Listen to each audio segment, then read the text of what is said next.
The Buffs have been busy in the transfer portal. We got to look at the offensive side and the defensive side and more here on the Primetime for College Football podcast. We got myself, Dukes, as well as me, Jay. Thanks for pulling up here on the YouTube channel and listening wherever podcasts are downloaded and listened to while you're here. Please wipe your feet and like, subscribe, rate, review. Give us 5 stars if you listen to the audio version. Think we deserve it. Give us 5 anyway and gift it. So me and Duke's going to jump into all kinds of stuff around the Buffs. We're going to dive into not only how the offense and defense performed when it comes to the transfer portal and the players they brought in. We're going to look at the schedule that just dropped. We'll dive into that. Plus, we're going to talk and wrap things up with the coaching staff additions and changes that we've seen with the Buffs. It's been a bit since we got a chance to get together. So we're going to jump in and talk about all of that. Shout out to our partners over there at Sleeper. If you haven't checked them out for daily fantasy ball, you're 100% missing out. Use our promo code Primetime. They will match your first deposit at 100% up to $100. So, all right, without further ado, me and Duke's going to jump right into all the meat and potatoes of the show. We appreciate the love and support. The channel is going to continue to grow.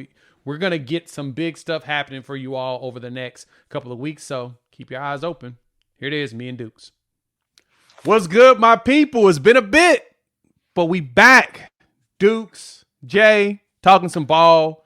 We're going to get y'all up to date on what's going on with the Buffs because we need to talk through all crap the Colorado's done, man. Dude, they have been loading up on players, both sides of the ball, fixing problems and all of that. Of course, we got Dukes the Scoop over here. Check him out here on YouTube. Follow him at Dukes the Scoop. You can follow him all over the socials. Zach, same name, Dukes the Scoop, as well in the description below. Follow me at Primetime College Football as well as at Unfair Sports.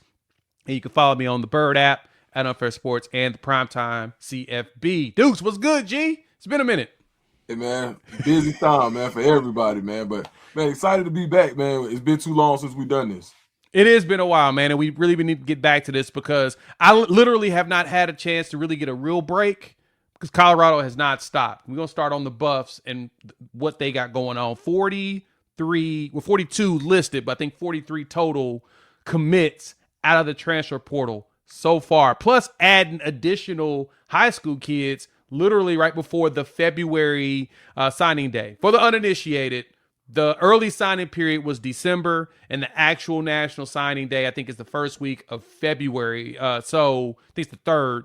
So we're not used to the fact that kids actually go to the second one because most kids hit that first one and early enroll, right? So Now we're starting to see late developments, or more so than anything, Brendan Marion finding kids saying, hey, add him to the roster. So let me ask you about that, though. How do you feel about the Brendan Marion hire? Because I'm not going to lie, I'm pretty excited about what he can bring to Colorado. Man, I love it. I think one of the most exciting things about Brendan Marion is how many times you see an offense that he actually crafted in other people's playbooks. We've seen it in the NFL playoffs. We saw it in the NCAA playoffs. The alignments that create mismatches on the outside, I think, they're phenomenal. And for him to be able to get his flowers indirectly by seeing his product on different stages in the biggest of games, I think is something that you can't understate an innovator. And I think that him being so innovative, it only lends to him being an adjuster. And I think that's the most important part of offense. Is everybody has a plan until you get punched in the mouth. In the mouth. Right? Mike Shout out Tyson. to Mike Tyson. Right. So being able to adjust, and who can adjust better than someone who innovates? And I think that's what's the important part of the go-go offense. Is when you saw him have the issue a couple years ago where you get the transfer quarterback at UNLV and he sits out because he was allegedly promised $100K or something like that, and then you bring in the quarterback from Campbell and you don't miss a beat, actually maybe get a little bit better, and there are two totally different types of quarterbacks. That lets you know that he has the ability to adjust in his offense. I think it was a great hire. We're not even talking about the fact that Sacramento State, the way they recruited as the highest rated FCS school, they were ranked higher than, I believe, about 50 or 40 or 50 schools on the FBS level in the 24/7 sports rankings. So all of these things are a part of the reason why I think Brendan Marion was a home run hire. He's going to be the CEO of his room, and he's going to be the CEO of that side of the ball. And I think that's what Yeah. Coach Prime needed is somebody somebody that could take over and relate in a way with the youth that maybe previously you may not have had that same connectability. And I think he has it, or connectivity is a better word. So, yeah, man, I'm 1,000% behind that hire.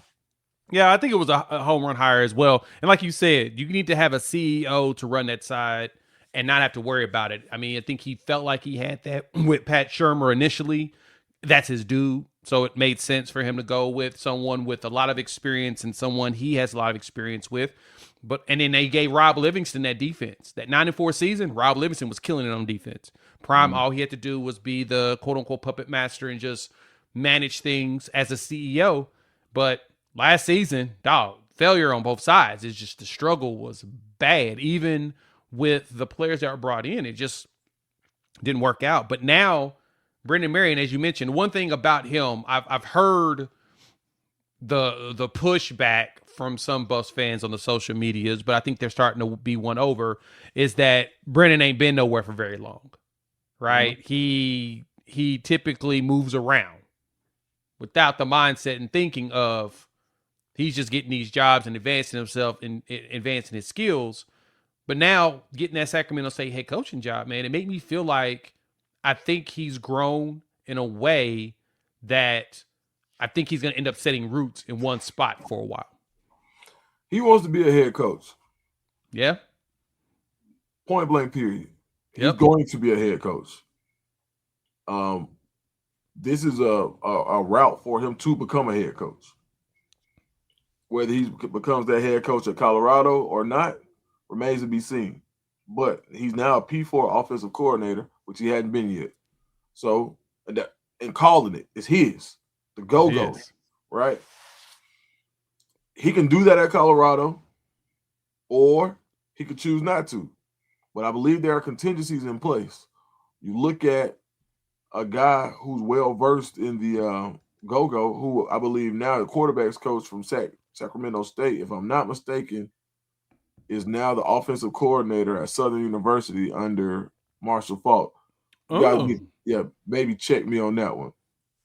Just watch and see how some of these networks play together.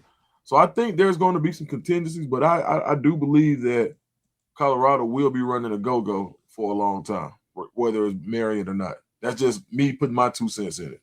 No, that makes sense.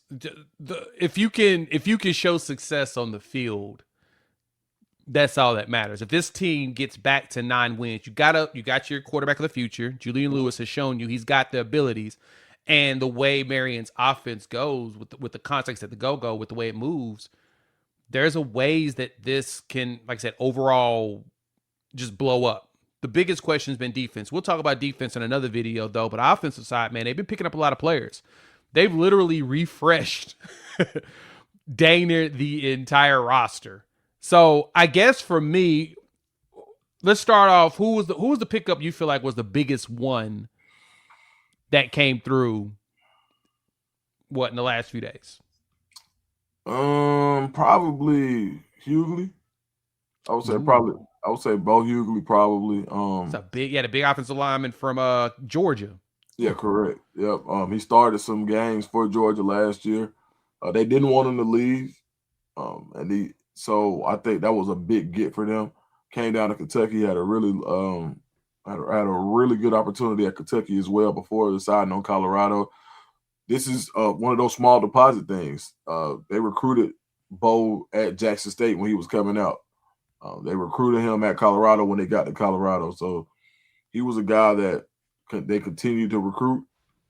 When I say continue to recruit, they recruited him where they were when he was able to be recruited. And then once he got into the transfer portal, they continued that recruitment and where it felt natural and they were able to come out on top. But this is a guy who could play guard, who could play right tackle. He played some left tackle at Georgia.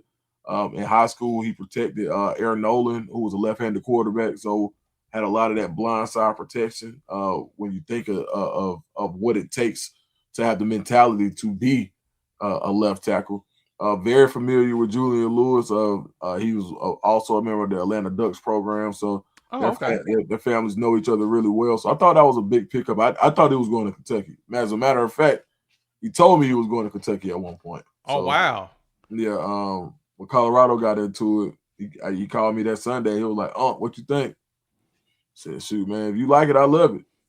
And so that may have been a little bit of cheating because I had more insight into that development, but I thought it was big because a lot of people where we're from did not think he was going to pick Colorado. So the fact that he did, I thought that was a huge pickup. And another guy I want to add to is going to be Richard Young from Alabama. Yeah, man. His name is a running back, dog. Like, I remember him as a recruit. I was like, yeah, he sounds like a running back. Richard Young. Number 1 overall in ESPN when he came out of high school. Yes. I think he's definitely a guy who still has traits. He started the Florida State game last year, which a lot of people are forgetting.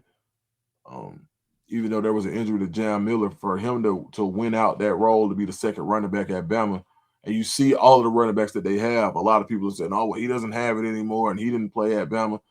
Bro, just because he didn't play in that running back room where you have five stars, I mean, it's 5-star after 5-star after high-rated 4-star after 5-star, and in that Bama running back room. So just because he didn't find his niche there doesn't mean that he's not a talented back. And I think he'll prove that going forward. So those are my 2 biggest ones.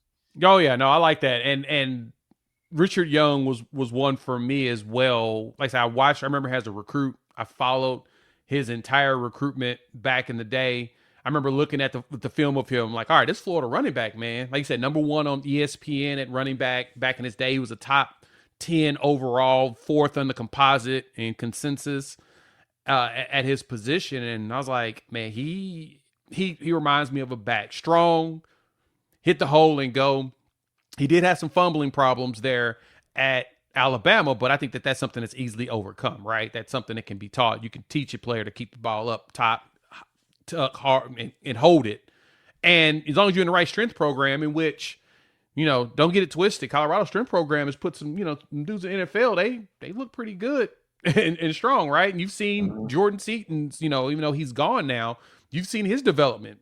That doesn't come just via osmosis. Not only his work ethic, but the staff pouring into him and the way he poured into all these other players. He saw some big stuff. For me, man, I love the wide receiver pickups, like all 3 of them, from DeAndre Moore to Danny, what's that, Scudero? Yeah, and then Ernest Campbell, which I like Ernest because he comes from the go-go offense. He understands it. He's going to just add another dynamic to what's already being done. But track star. Yes. I love track athletes. Give me guys that like to run, guys that are very competitive at running, because that means they're usually going to make that extra step. They're gonna try their hardest to outrun everybody on the field. And they're not going to stop. They usually give that additional effort because it's natural. The only way you're going to win a race is you got to put the extra effort at the end. The funniest you can't stop.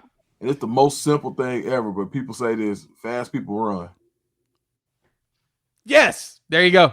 And that's exactly what it is with that one. But I think one underrated pickup that could help pay dividends long term, honestly, is that Isaac Wilson pickup. Little brother Zach Wilson from in the NFL that was drafted from BYU top 3 pick to the Jets or whatever. They haven't worked out for him in the NFL, unfortunately, but the game's the game. But I think he's a pretty underrated pickup because he's one that could definitely keep the push on Juju going forward. Now, I think Julian's going to win the job, but I think Isaac sees an opportunity to compete for it, and they're going to allow it. I know they're going to allow him to compete. Nothing's guaranteed. But Isaac's got some experience. Heck, he's the one. I think he's the only quarterback in that season, in the 24 season, to throw a touchdown on Travis Hunter. And it was like Travis got cooked. When they played Utah, I remember watching it. They had to play him because Cam Rising, of course, was always injured, and he's like 80, so he's still playing football. But I remember watching him. He dropped back. He went to Travis's side, dropped a beautiful ball in the bucket, back corner, right in the arms, and Travis is right there, and there's nothing he could do about it. It was just so perfectly placed. I was like, dang, that's pretty impressive. I was like, I think quarterback of the future. Then, of course, he didn't get the job. Devin Dampier comes there, and now He's here. I think him, honestly, he'd be interesting in the go-go offense because he does like to run too. Like he can scoop. White boy got wheels. We're not gonna pretend like he don't. He really do. But from there though, I'm looking at like this offensive line because it's gonna probably be fully revamped. No Seaton, but you still got a lot of the young players that they brought in before, man. Like so, adding Bo, was it Leon Bell, Soto? Leon Bell as well. Soto's gonna be interesting because he started in Houston, right? Yep. No, hold on. Soto was from. Was he from Houston or was that Hunter? I think that was Demetrius Hunter. Yep, Hunter was from Houston. But Leon Bell is another interesting guy because he also the quarterback at Cal's left-handed as well. So he played right tackle, protecting someone's blind side. Oh, good point. And think about it that way. I'm horrible at pronouncing his last name. Excuse me. Yeah, I know you're talking about. Phenom from Cal is left-handed, so yes, he protected his blind side last year as well. Yes, was and Soto's from Sacramento State. That's my bad. Soto's Sacramento State. Demetrius Hunter played at Houston. He was the starting center there, 24 games or whatnot the past 2 years, 1,600 snaps. Yep. So I put it this way: this is one thing that I'm realizing, and some people have kind of started to make some connections or whatnot. Prime has done this before, similar to the way that Cignetti is doing did at Indiana, going undefeated, win national championship. But one thing he focused on when he did portal players, production. If you ain't got production, that they were really looking for those. They emphasized production and also brought in depth. And it appears Colorado's done something similar. DeAndre Moore and Danny both got a lot of production here. I mean, Danny was one of the top wide receivers in the country statistically last year. Cam Perry is fun, wide receiver to watch. Crazy talented.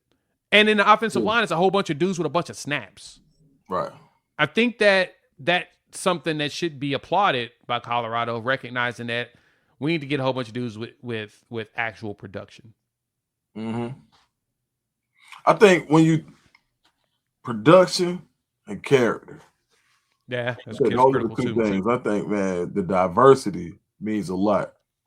I had a head coach tell me something the other day, and I'll never forget it, and it was cold-blooded.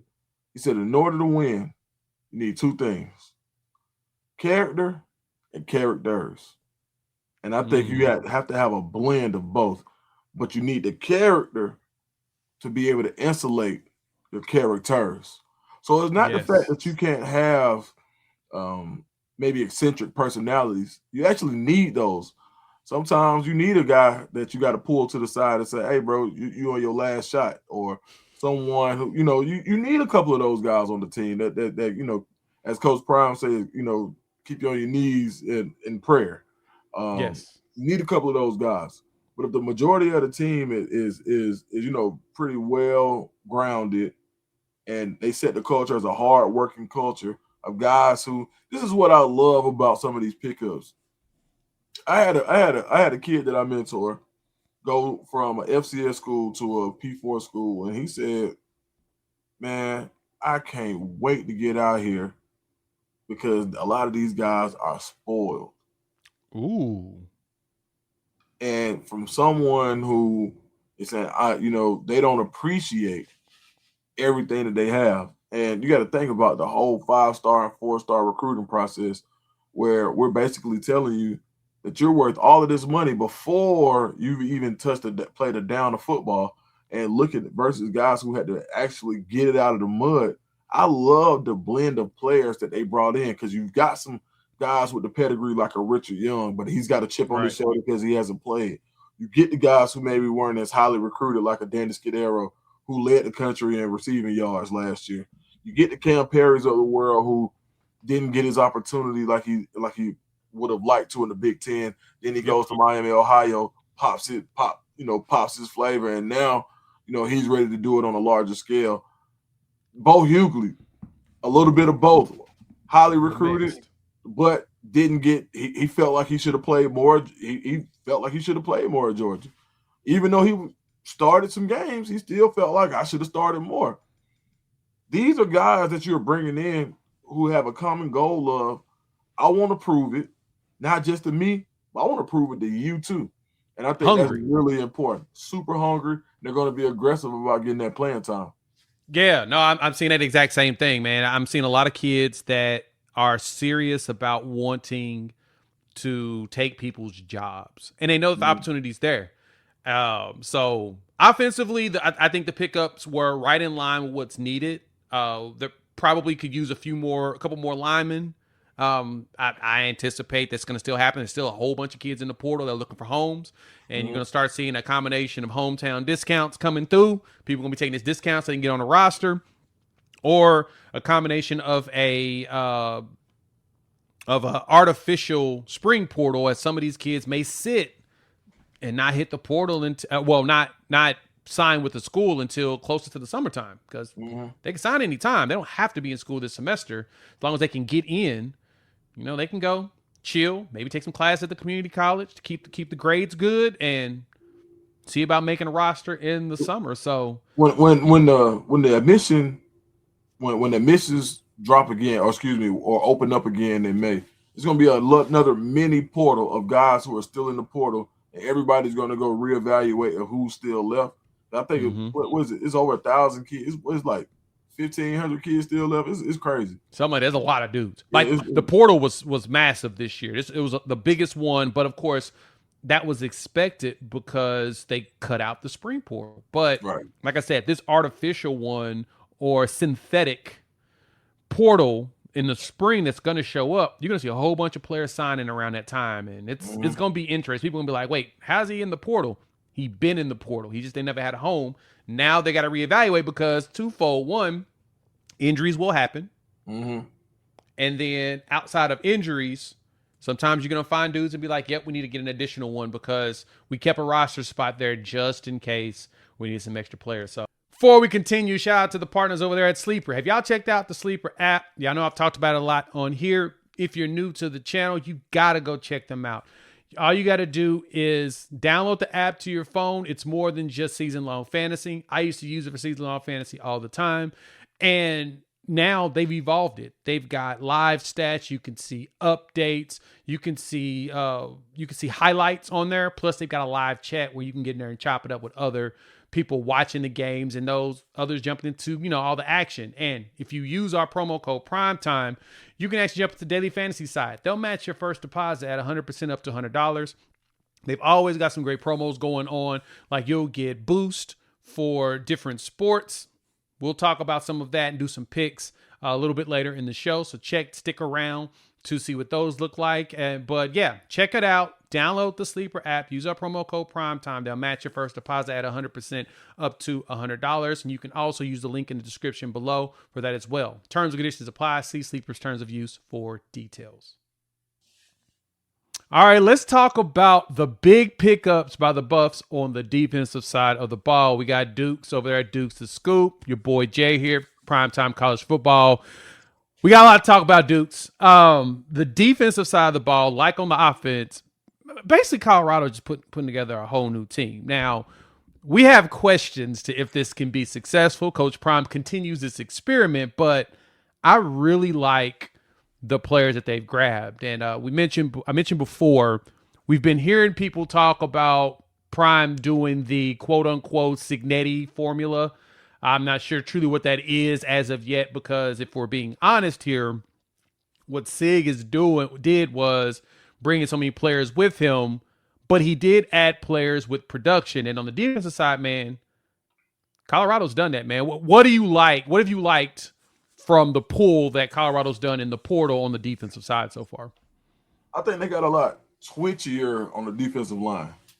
There were some guys who had some twitch last year, like London Mayer had some sudden change, some twitch to him, but they replaced them with some guys who have that as well.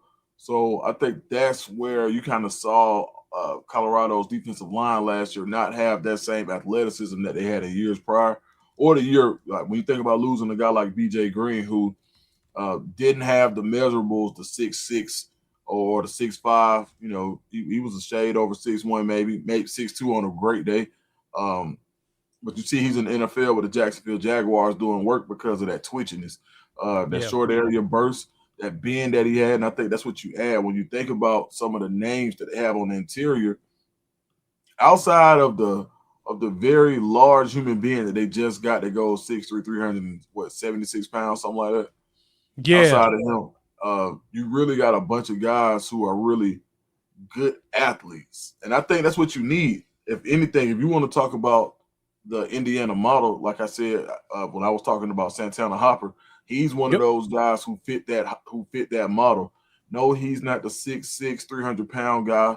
Oh, say like a Quinn Barnes or a Jaheim Oates, but he's more of that block bully with some athleticism type deal where you send multiple guys like this with fresh legs and waves who know how to play, who know what who are going to be gap sound.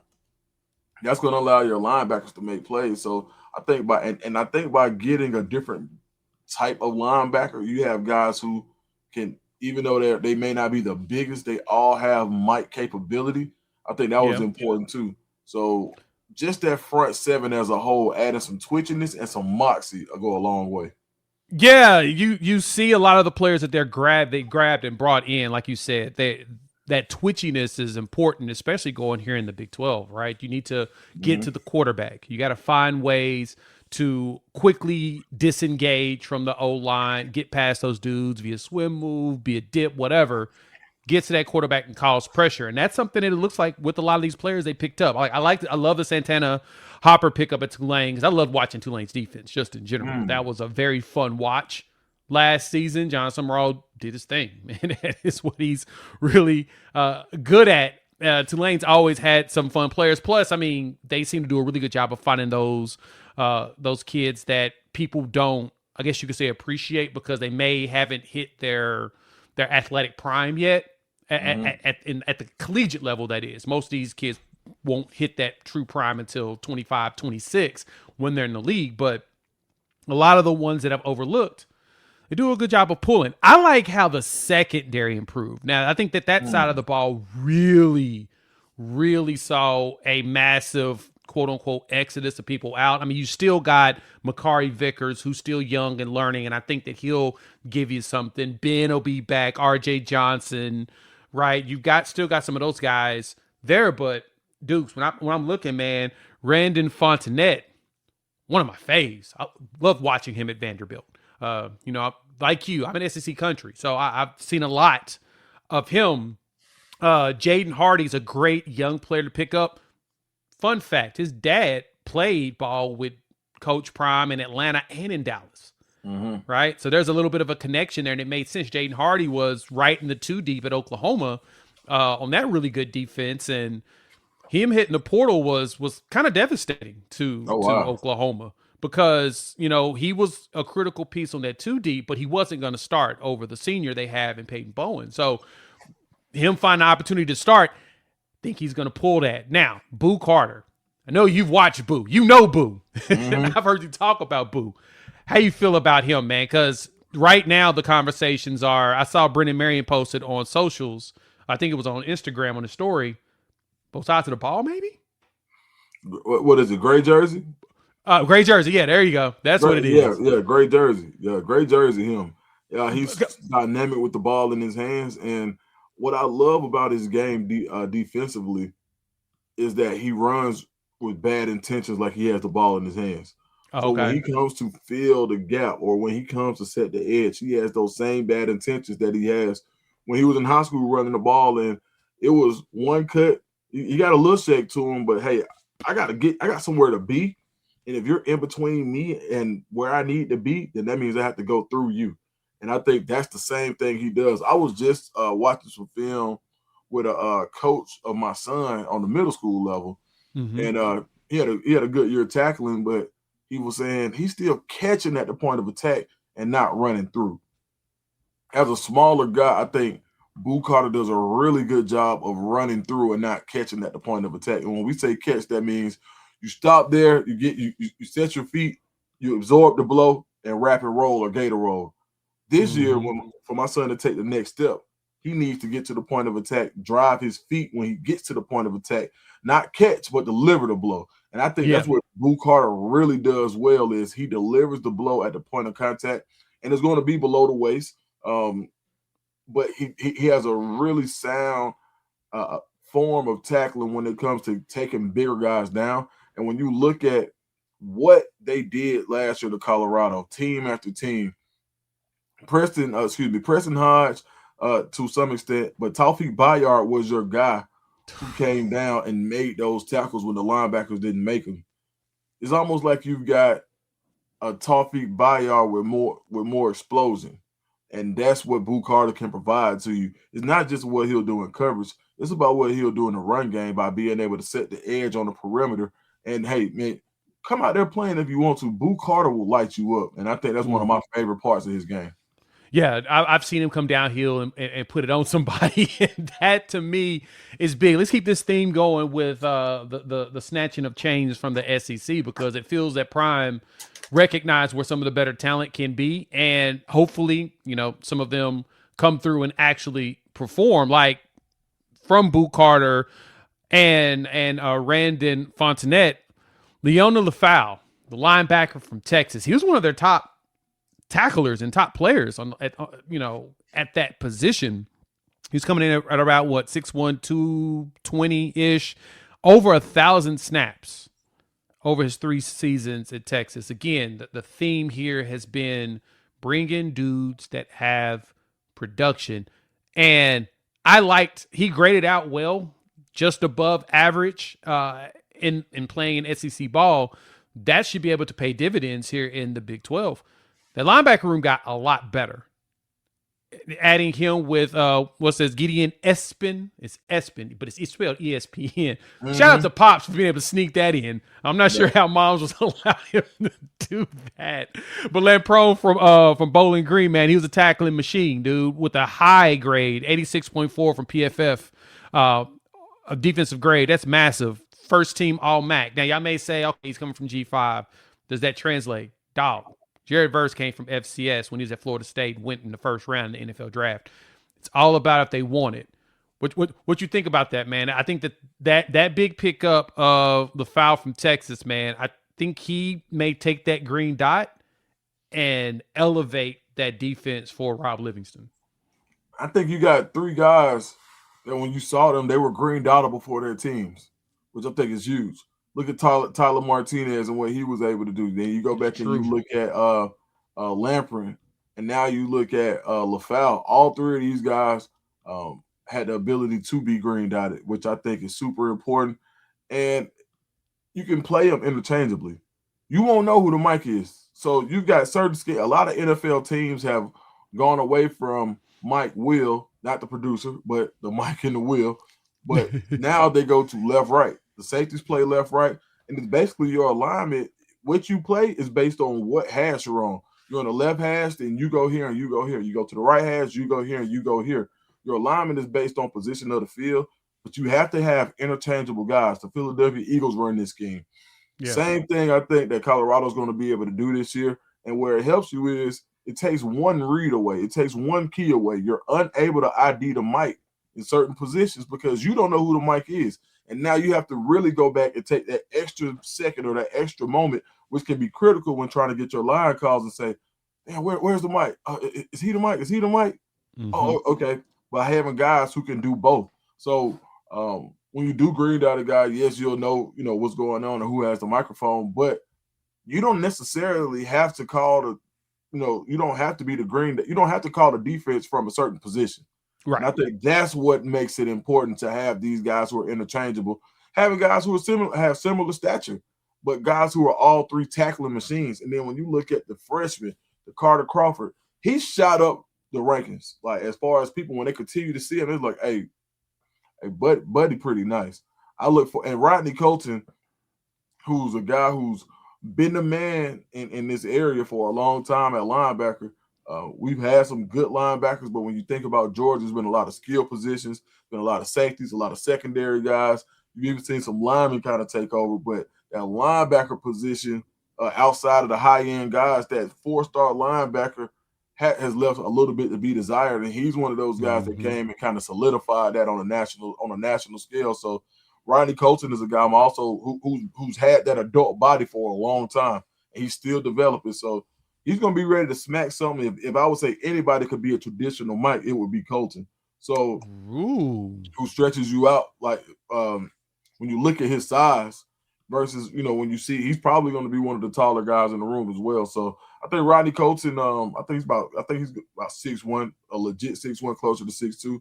I think the three that we brought in are in that 6 feet to 6'1" range. So yeah, you He got a went lot to bigger. be excited about, right? A lot to Yeah. be excited about when it comes to the linebacker room. But I'm especially excited for Liona Lefau. Yeah, Lefau is the one that I'll keep emphasizing, man. Watching him play, he was all over the place on a consistent basis. And the good thing, even with a shining star like a Colin Simmons and a Trey Moore that Texas had there in the not only edge but linebacker or the jack bandit, whatever they want to call it. Shining with those dudes is tough. Anthony Hill, who's considered one of the best linebackers in the country, he's right there next to him, and he was out there holding his own. And whenever the opportunities of people going away from Anthony Hill, the foul was taking advantage of that. That was Mhm. something that you noticed on the tape. He's right there. And so it made it difficult where that defense was really good in that front seven. That was a strong front seven that Texas had. And Colorado snatching him up to be able to leverage him here in the Big 12, man. There's a lot of opportunity for, as these players are coming in, for Colorado to for real make waves this season. It's just, I think the crazy thing is you got it's a lot of players. There's a lot of change, a lot of turnover, 20 something players on defense. But it was needed because last year, man, the ability to not stop a nosebleed in the run game was bad. Mhm. Me and you both talked about it. It's like we don't know what happened. It just didn't feel like people were as dedicated to hitting people as you wanted. But I think this changes. Now, this can help with the narrative around Prime or whatnot, and how people are trying to create these false narratives around the players not really caring. Nah, you can tell these kids care. Now they need to go out there and do everything they need to execute. So, but I'm here for the way that's changed. Linebacker wise, though, this Emmanuel Eziogu from James Madison, Mhm. that dude's twitchy. Oh yeah. I think he's more your outside backer / edge kind of, right? Definitely not your off ball guy, but man, when you look, but he's gonna be he's probably faster than your off ball guys. Yeah. They had him at a 4.46. Is that correct? Yes. When I saw that, I thought it was Scott Proctor over DNVR posted that. I was like, I'm sorry, what? At 6'1", 240? I'm sorry, Mm-hmm. what? You're in Mm-hmm. a what? Yeah, that's going to be an issue because he can either, like you said, play as a backer, he can come off the edge, and he's got bend. I've Mm-hmm. watched him on tapes from James Madison. He's getting underneath them tackles and he's going right at the quarterback. He's going to be an issue for a lot of defenses out there right now. And I think his upside to me jumps out the most. Young and, like I said, most of these dudes are hungry. That's what Mm-hmm. Colorado needs. Needs some hungrier dudes. I think that's probably the thing that this defense has been lacked last season compared to 24. Because 24, that defense was hungry. And you could tell.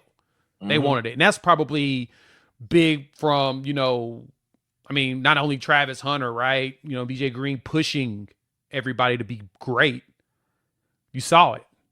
Last Mm-hmm. season didn't feel like it. I feel like there wasn't really the leader that you wanted in that defense last season to me. Or am I off base?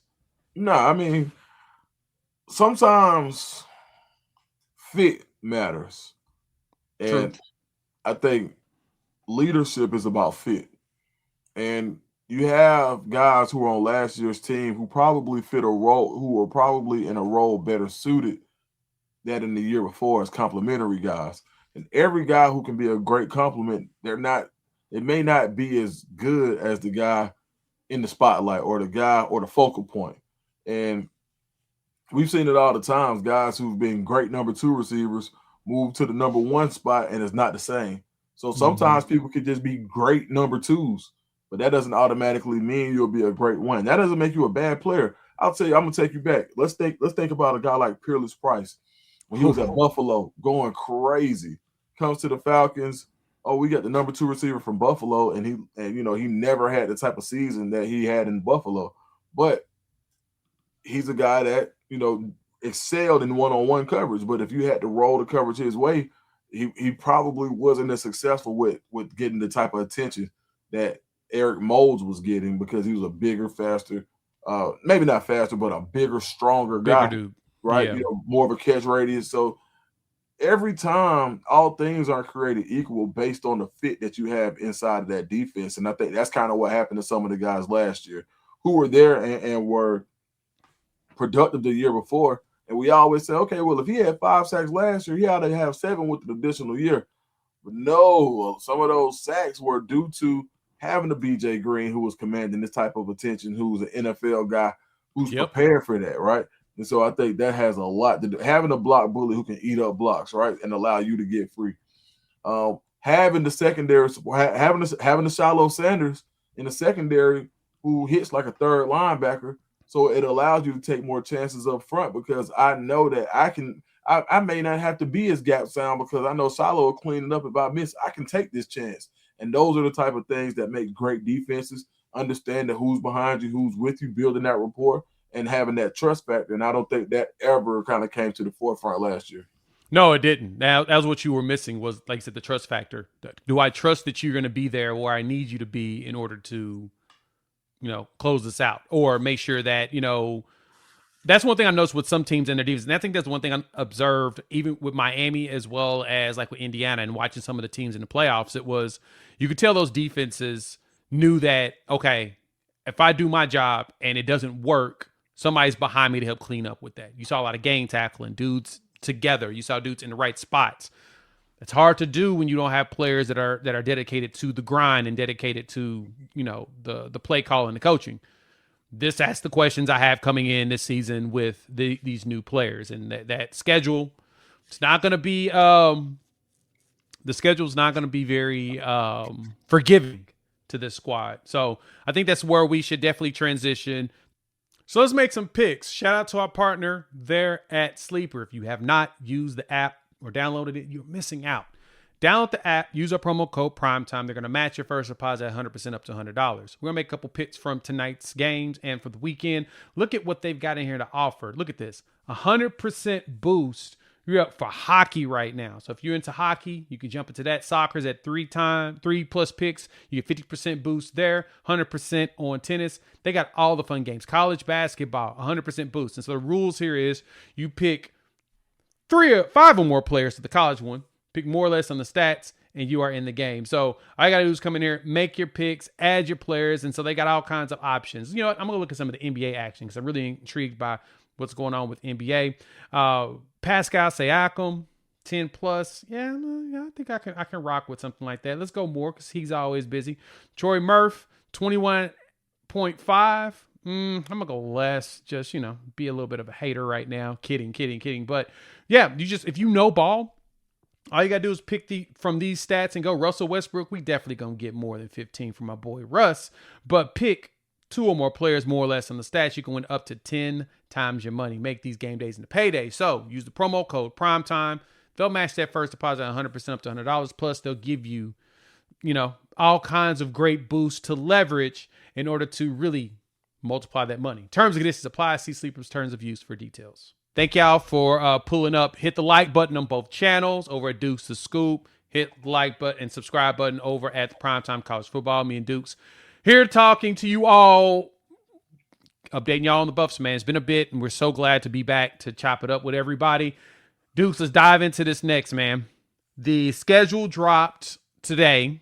Actually, while we were recording the initial portion of this, Colorado's 2026 schedule is out. Where they're going to go, who they're going to play and when. I'm going to post this up here on the screen. Let's talk through this, man. I'm taking a look at this here. Colorado appears to be starting the season on the road 3 of their first 4 games against, first you got Georgia Tech, of course, the home and home series from last season with them. Then you travel to Northwestern, which is your non-con. That one, Northwestern, new coach. They got some new players. They've been picking up some dudes. And then Baylor, DJ Lagway, Draylon Miller. Another one similar to when you saw Dylan Edwards at Kansas State. Another one. Then you mix it up with a couple with 2 home games and a bye week in the middle. Then it's every other game. It's home away, which is always more ideal. But man, playing what's that 3, 4, 5, 6 road games. Man, that's a lot. And I think that's probably one of the most in the conference, man. What are you looking at this? What are you thinking about this? I mean, you got playing 6. I think getting it out the way could be good, right? So in your first, your first 7, you got 4 and 3, which ain't horrible. But on the back end, you've got 3 and 2. So there's some trade off there. And but if you break it down to 6 and 6, you play 3 and 3 on both halves of your schedule. So there's not an extended streak that some I've seen with some of these college football teams, but you get into some sweet spots like that from 10-3, the month of October. You got 3 home games. Now you are playing Texas Tech, who's going to be the presumed favorite in the Big 12 once again, based on what they've done in the transfer portal once again. But I mean, when I look at the schedule in totality, I mean, if you set the tone by taking care of Georgia Tech and Northwestern in that first 3, if you could go into Baylor 3-0, I mean, shoot, I think the momentum carries you there. I don't want to get too far ahead of myself, but yeah, I see a lot of winnable games here, and I'm not ready to do a schedule prediction. I want to see how this team gels and see what else happens and see how everybody looks in the spring. But I mean, this is a Big 12 schedule, and when Colorado moved to the Big 12, this is the reason. They wanted they wanted a schedule like this. They wanted the strength of schedule to be this strong. They wanted the competition level to be here. They wanted some cannibalism. They wanted this. And Colorado now is faced with it. And I think they'll be fine, especially with the way I've seen this roster constructed. Yeah, no, I agree with you there. That this is what they want. It's, to me, just being on the road 4 first games is just, especially with a new squad that you're trying to get to jail. Now, this could bring them together. This could be one of, because there's a lot of adversity when you travel to these stadiums. I mean, we're not going to pretend like playing at Georgia Tech, at Bobby Dodd is just so, it's going to be easy to be able to walk up in there and do. No, Georgia Tech's been balling, and Brent Key has been killing it as coach there. Now, granted, Buster Faulkner ain't there no more. He done lost his OC. There's a lot of starting over, a lot of changes that's going to happen there for them. And then, of course, like I said, Northwestern got themselves a new coach. That one I feel a little bit more potentially confident for Colorado to be able to pull something, go up to the Big Ten, pull out a dub early in the year. But when you get into conference play, Baylor, Aranda's on that hot seat. I don't care what nobody say. He brought him back one more year. He on the hot seat. This is his make or break year. You bring in Lagway from Florida, who was a top 10 recruit, especially top 5 quarterback in his class, and that class ended up not being as great. But there's a chance Colorado could pull up to Waco and take some people out. Yeah, I agree. And they have a chance. They have a chance. Now, Aranda's really good defensive coach, but they hadn't played very well the last couple of years, right? Like they've definitely been under the expectations there. But I do agree with you, though, not getting them out the way and then being able to have, I think, these 2 home games, quote unquote, back to back, Tech, bye week, Utah, that does feel beneficial for Colorado. Mm-hmm. Yeah, I think, I mean, it is what it is when you get to a certain level. You're going to see some, I think this year you're going to see more, a little, like the one big difference I do see is you're going to get less of that ball control attack early.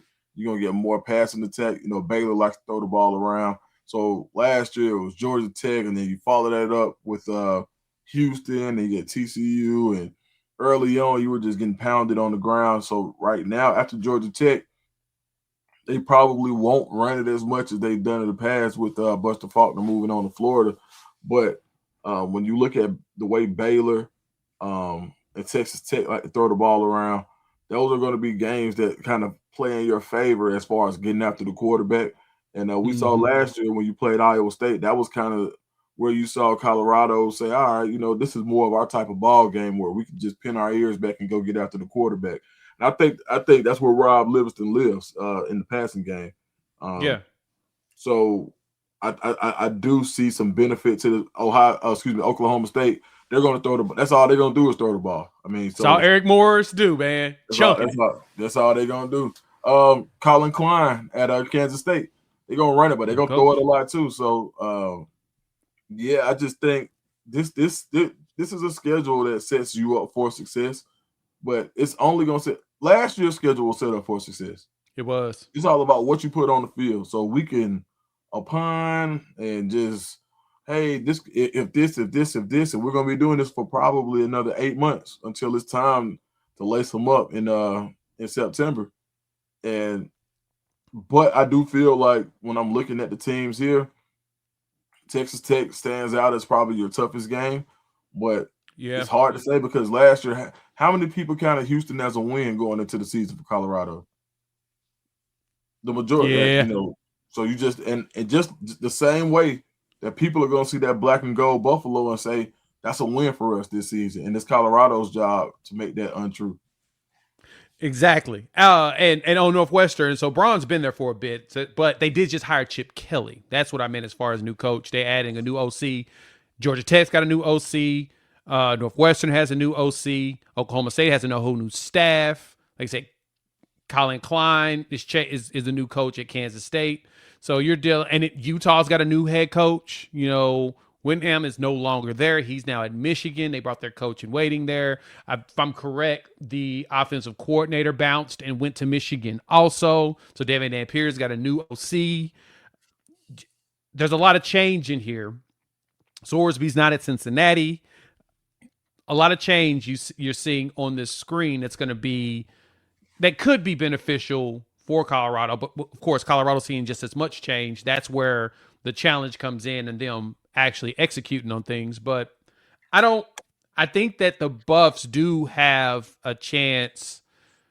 That Northwestern game, like you said, Georgia Tech's going to be a very run-heavy setup because of how they recruit purposely. But Faulkner's not there, so we're curious to see how the new offensive coordinator, if he continues that or not. And in Northwestern with Chip Kelly, we saw Chip Kelly win a natty at Ohio State, bounce, go to the NFL for another year, and then come right back, which I'm very surprised that of all places, he went to Northwestern. I would figure somebody else would have tried to snatch him up. There were so many offensive coordinator jobs open, and he didn't get one. He didn't get a sniff. Has me asking questions, man. But Chip Kelly, a different kind of guy, man. Your program got to be insulated well enough to handle the Chip Kelly. I say that. Oh, word. Oh, okay. That makes sense. Makes sense. Speaking of coaching change, Colorado added in transition to that. All these coaching changes and stuff. Let's kind of rate how we feel they're gonna go. Thank y'all for joining us once again. Ball Talking with Duke's Scoop, Jay Smith. We'll appreciate it as usual. So I'm curious on that. Linebacker coach gets pulled in from Virginia Tech. You know him well. That's your dude. You talked about it extensively on the show over there, Deuce the Scoop. You can check out that video. But now that it's settled in and you've seen him get these players that they've acquired, man, how you feeling about it now? I think one thing about it, if you want to play for Chris Marv, you got to be able to think. And he's going to drive that home. He's a high energy guy, and I think he's going to be needed for this defense. He's going to chase the ball in practice. And I think that's kind of been missing. When you have linebacker, especially at the linebacker position, when your coach is chasing the ball, running down the position, not just telling you, how can you not run to the ball and your coach is? And that's the type of intensity that he brings. He's not just going to tell you to go fit a gap. He's going to show you how to fit a gap. Hey, when you see this action, when you see this motion, when you see this guard pull, you should be here. Or telling you, hey, this guard is pulling because guess what? He's going to somewhere the ball isn't. When you see this formation, stay home. Those are the type things that he's going to be at, and he's going to walk you through it. He's a rep guy. And we talk about rep guys, and sometimes in the NFL, when we talk to scouts, they say rep guy when they talk about players who need repetition or you just can't draw it up on the board, and they get it. Well, Chris Marv is a guy who treats everybody like a rep guy, and he gives you visual reps by going through the defense with you from his perspective. He's a fairly young coach. I think Marv may be 37 at 38 at the most. He was one of the youngest coordinators in Power 4 when he got the Virginia Tech job. A rising star in the industry. Really well-spoken guy. Really guy who's going to be able to who understands college life at a different level. Played at Vandy. Was part of those good teams at Vanderbilt. Member of Kappa Alpha Psi fraternity, so he's going to have some of that college life that he'll be able to kind of speak to guys. And I think his relatability is what makes him so good. But it's the way that he teaches ball, and it's hands on, and that's what I think is going to make the difference on this Colorado defense from that linebacker level. And he's going to bring ideas, and I think that was really the most important thing about this hire. It's one thing to get a guy who can coach. It's another thing who can help you coach coaches. Yeah. Who you can go to and say, you know what, hey man, you mind handling third and short? Livingston may say, you know what, I want to give third and shorts to Marv. Marv, I'm deferring to you. What should I call here? And you got a guy who has the experience and who's called it in high leverage situations at the Power 4 level to say, who's been in big games that can say, hey, you know, I would go here, or I would run this, or I would slant the front here, or I would go with this personnel grouping. Having the ability to have a guy who's been the CEO of his side of the ball in the past will pay dividends, and not even to mention a guy who has recruiting chops as well. So I think Marv was a home run hire for that linebacker position. And you still got Coach Hart there who, regardless of people like it or not, he did a hell of a job in high school recruiting last year. He had the best room out of anybody in high school recruiting. That was the thing I was thinking about too, was the fact that Marv was a DC. Like, you love getting a guy in that's actually led a defense, that's got the experience of doing that, and he's working with the other DCs. So that gives you, like I said, a different perspective. It's funny because that makes me think about how most recently the Kansas City Chiefs, you know, we've kind of seen how it feels like that dynasty has fallen apart. They didn't make the playoffs this year in the NFL. And from there, they went right back to the well of one of the coaches that helped them be the most successful, Eric Bieniemy. They brought him back. And did he take the job? I think he did. Like, I haven't seen, and I'm not sure if it's got fully confirmed, but they're talking about how he making his valiant return. But that you know what that told me though, Dukes? That they were going back to him. He was the guy in the room that called everybody out on their BS, or he was the one that made things uncomfortable for people by pointing out, nah, that's not, we ain't doing that. And sometimes you gotta have that. You got to have somebody who's going to tell you, nah, we're not doing that. That doesn't work. Now, we need to change this up. Or say, hey, you're not working hard enough. What are you doing? Not just players, but coaches. Someone that has the authority to be able to call that, make things a little uncomfortable for some people, and then get it to where people kind of want to move on if you feel like they don't need to be there for the long haul. Right. Marv can work closely with Livingston, and they can start doing that. Now, I mean, there's a lot of coaching changes and adjustments that have been made by the Buffs. You've seen new coaches in positions, corners, all of that. We got to do a video and kind of go through each one of those coaches here in the near future once, you know, everything is truly finalized. But that's something you got to have. You got to have that person that even will challenge the head coach, and the head coach be cool with that. I think that was what Prime really had with like Shermer, you know, Zimmer, having them come through and be like, yeah, no, you don't need to do that. You need to look at it this way. Or not say that, or even not even say, don't do that. But like, hey, have you thought about it this way? Give you something, have that different perspective and mindset, or just a different set of eyes, and be able to, let's tweak that. I think that would be a good idea. I like that about having a former position coach on a former coordinator on staff like that. Absolutely. I think, just to reiterate, having another CEO in the building. Yeah, I think that really, really helps when it comes to accountability, and also having a guy that can bring ideas. So when things aren't going well, you've got somebody to say, I saw something, and you know, as long as the synergy is there, it's going to be a benefit.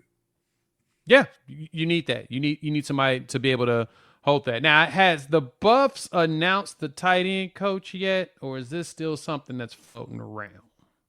I think they did announce Niblett.